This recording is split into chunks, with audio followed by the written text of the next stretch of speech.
नमस्कार friends, standard 11 Hindi medium English subject. आज के इस फर्स्ट वीडियो लेक्चर में हम पिछले सप्ताह जो हमने लेसन 2 का रीड 2 का जो अभ्यास किया था उसकी पहले आज हमें ग्लोसरी यानी कि हार्डवर्ड्स देखने हैं और उसके बाद हमें उसके एक्स्ट्रा क्वेश्चन आंसर यानी कि अतिरिक्त सवाल जवाब भी देखने हैं।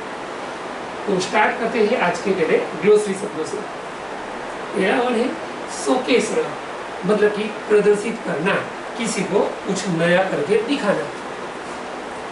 दूसरा वर्ड है फ्यूचरिस्टिक, यानी कि भविष्य में जिसका हम वपराश कर सकते हैं, उपयोग कर सकते हैं, ऐसा होने वाला कोई साधन या तो कोई सिस्टम।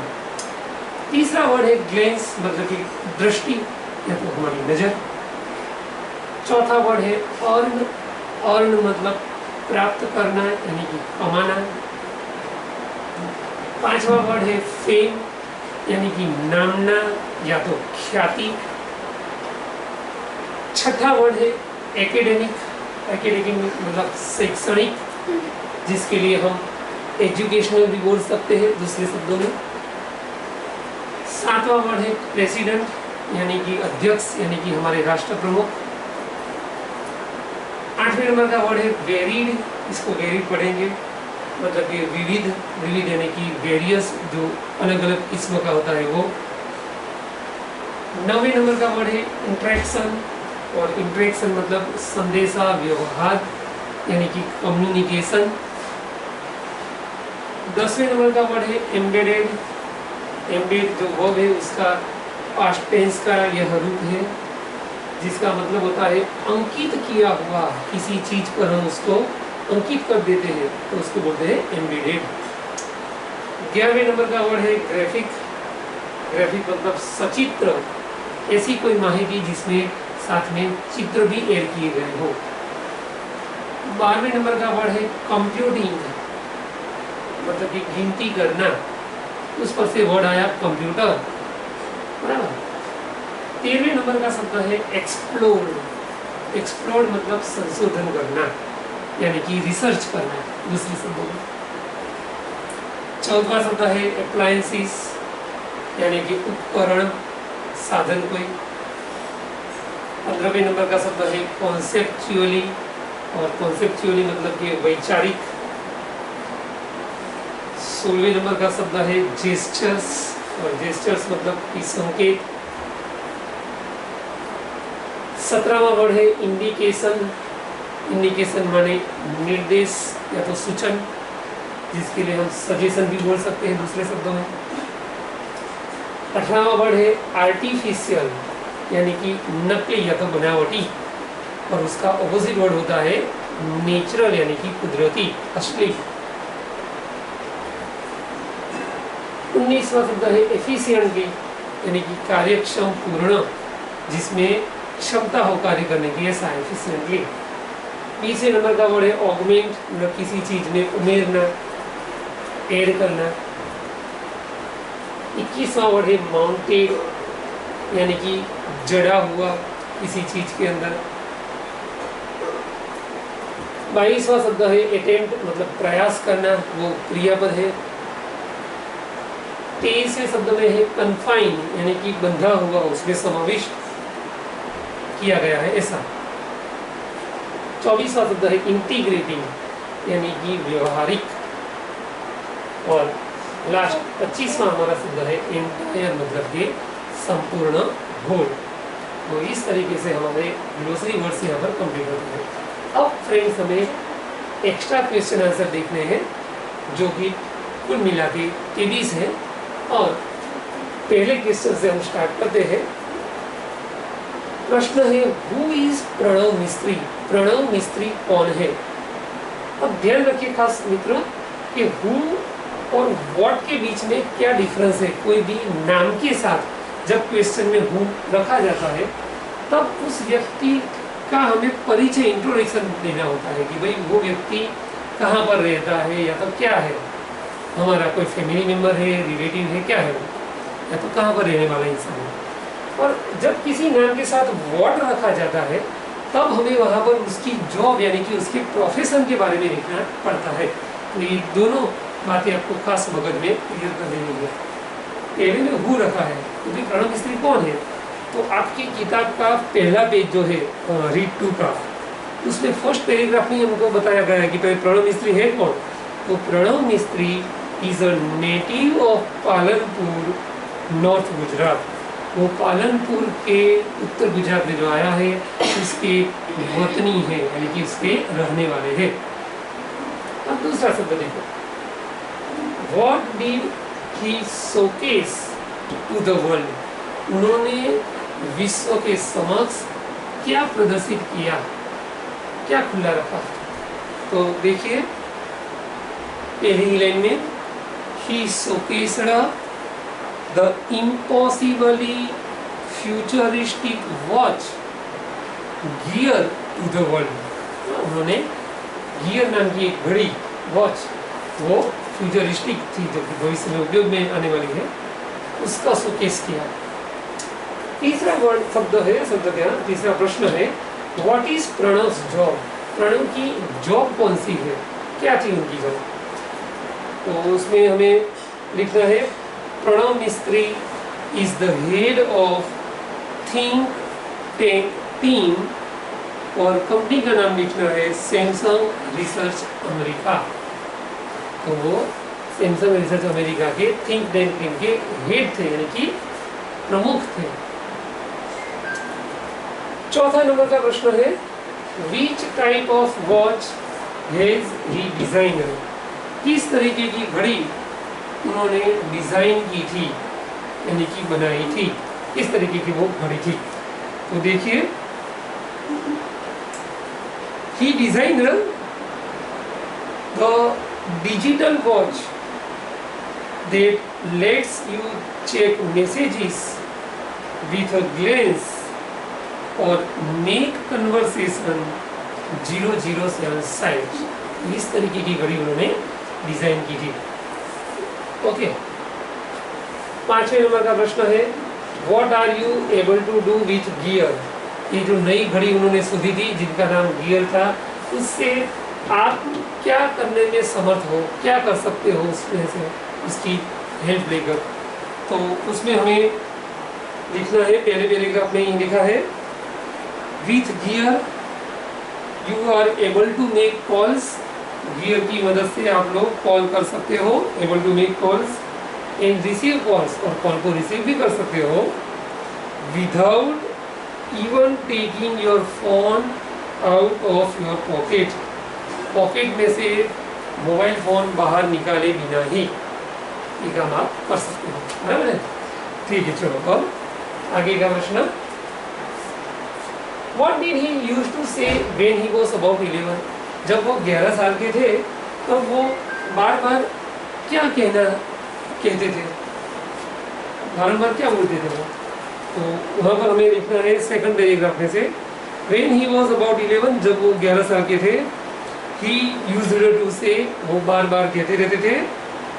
अब इन्वर्टेड कॉमा में जो गुजराती में दिया है वो लिखना है, હું મોટો થઈને બહુ નામ કમાઈશ।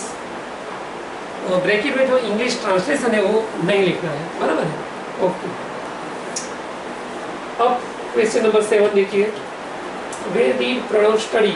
प्रणव ने कहाँ अभ्यास किया था, how was he study there, और वहाँ पर उनका अभ्यास कैसा था।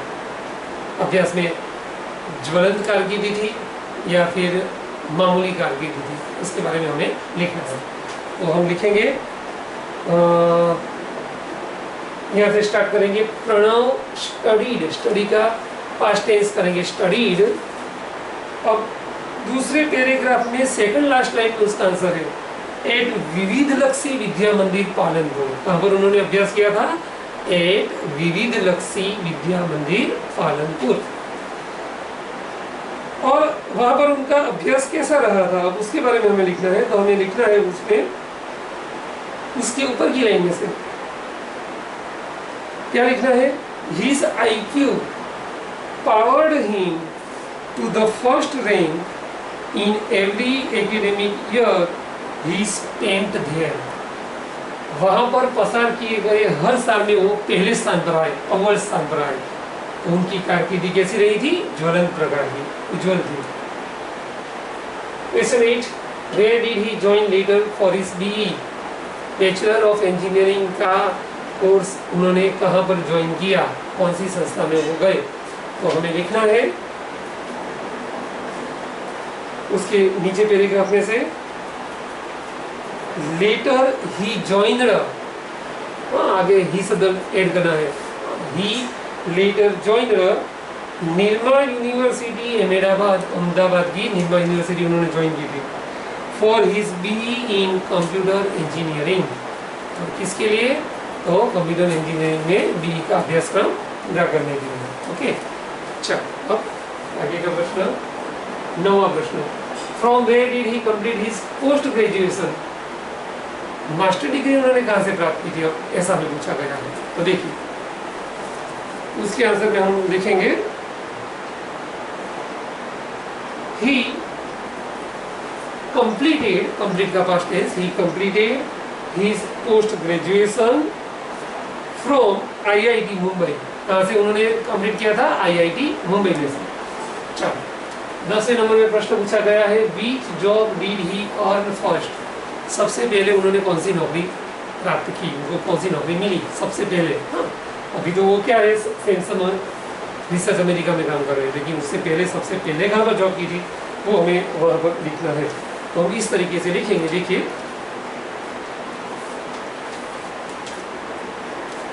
फर्स्ट ही अर्नड, पहले उन्होंने प्राप्त की थी, इस तरीके से हम लिखेंगे, और जॉब उसी पैराग्राफ में लास्ट लाइन में अर्नड और जॉब विथ माइक्रोसॉफ्ट इन हैदराबाद, वहाँ तक हमें लिखना है। हाँ, कहाँ पर मिली थी, माइक्रोसॉफ्ट नाम की कंपनी जो कि हैदराबाद में आई हुई है, तो वहाँ पर उन्होंने अपनी पहली जॉब स्टार्ट की थी।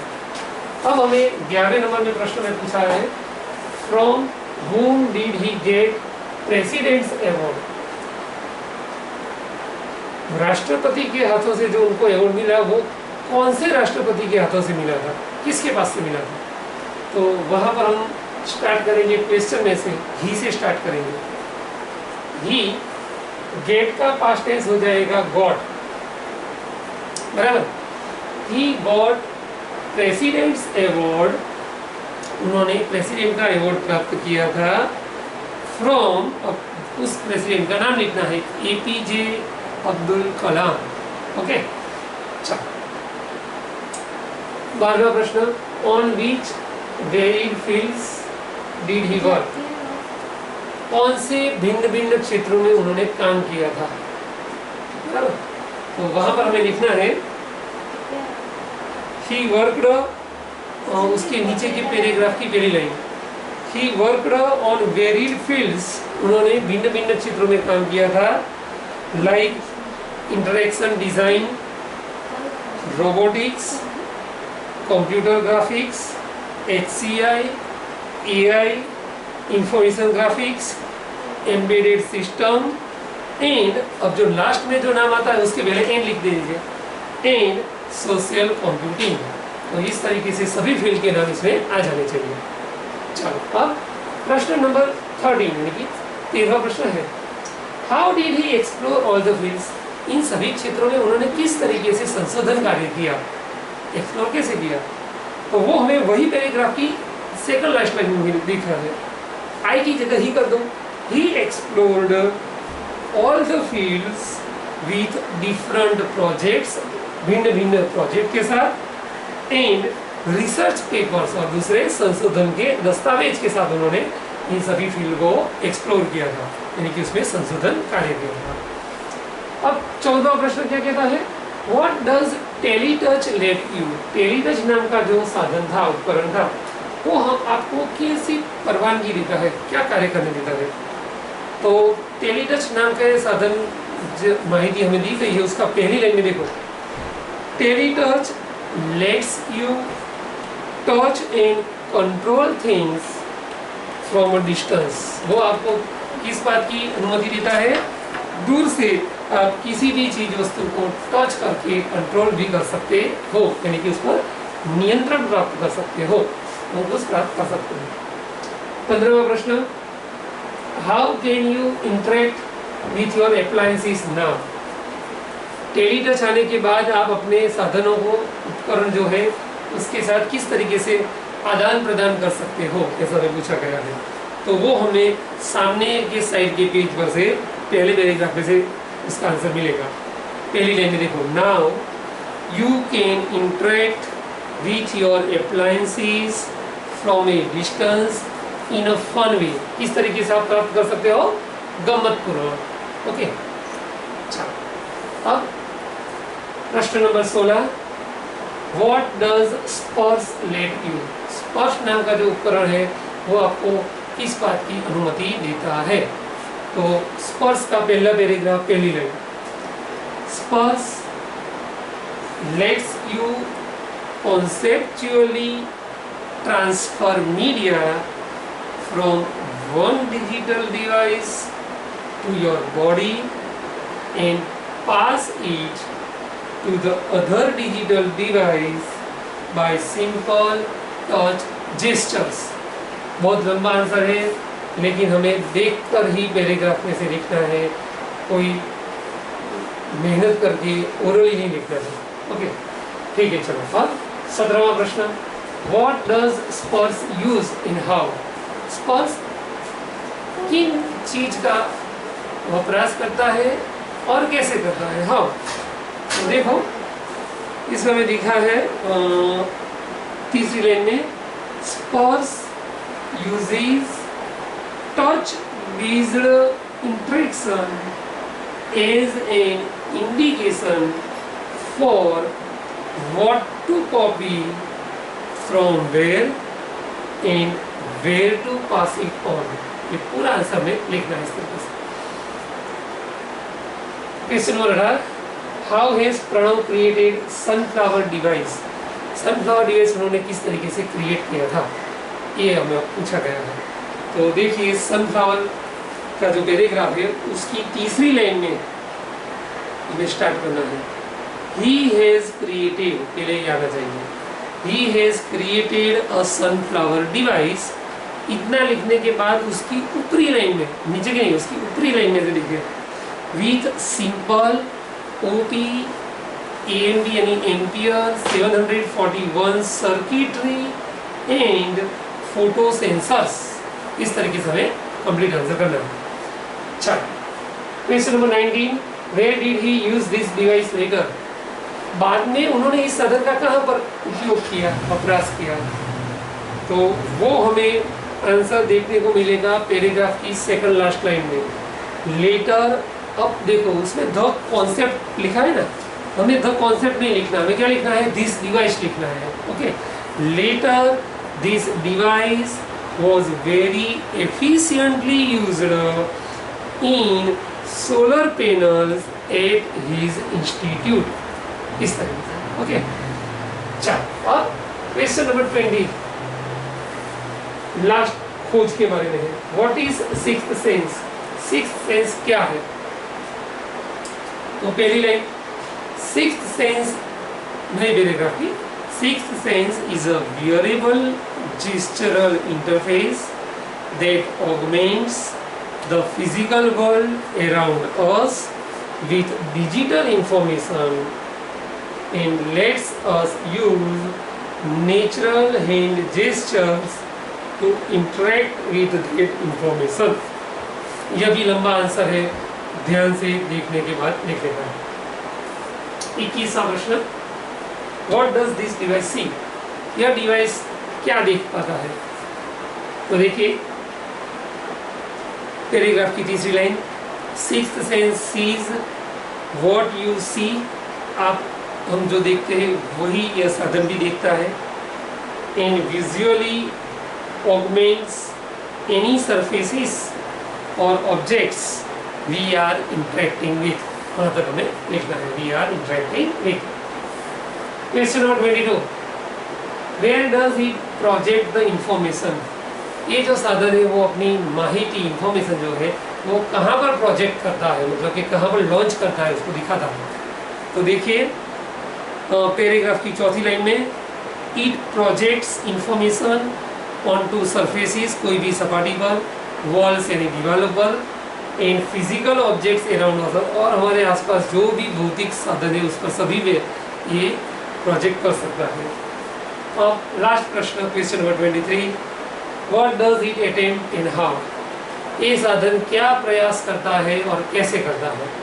तो इसका आंसर हमें मिलेगा पैराग्राफ की सेकंड लास्ट लाइन में से, sixth sense attempts to free information from its confines by seamlessly integrating it with reality and thus making the entire world your computer।